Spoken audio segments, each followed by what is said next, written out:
are notorious, unreliable. They are essentially accounts of stark, mythic simplicity, seemingly occurring in an historical limbo. Jesus and his disciples appear center stage of an extensively stylized tableau, from which most of the context has been stripped away. Romans and Jews mill confusingly in the background, like extras on a film set. No sense is conveyed of the social, cultural, religious, and political circumstances in which Jesus' drama is embedded. One is, in effect, confronted with an historical vacuum. The Acts of the Apostles fleshes out the picture only slightly from the Acts.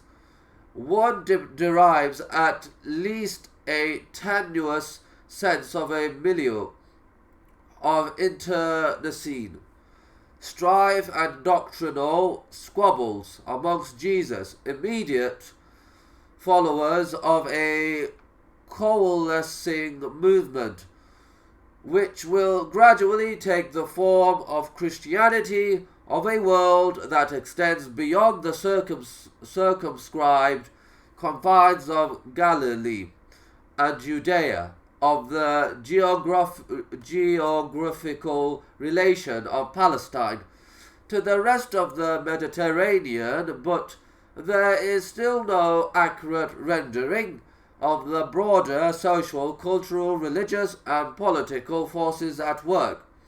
Everything is focused on and restricted to St. Paul. If the Gospels are stylized, the Acts are no less so, albeit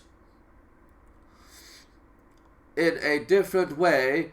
If the Gospels are reduced to the stark oversimplification of myth, the Acts comprise a kind of picaresque novel.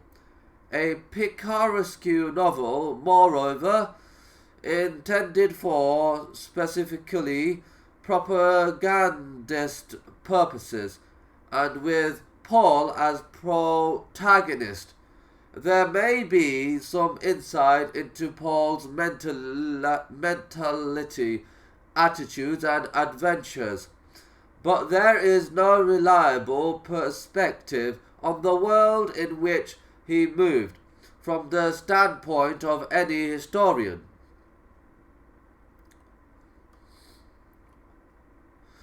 Any responsible chronicler, no account of the epoch would have been complete without some reference not to Nero, say, and the burning of Rome. Even within Palestine, there were developments of momentous importance to those living at the time. In AD 39, for example, Herod Antipas, Tetrarch of Galilee, was exiled to the Pyrenees. By AD 41, both Galilee and Judea, administered by Roman procurators since AD 6, had been conferred on King Agrippa, and Palestine was united under a single non-Roman monarch. Puppet though he might be for the first time since the days of Herod the Great nearly half a century before, none of these developments is so much as mentioned in the Acts of Apostles.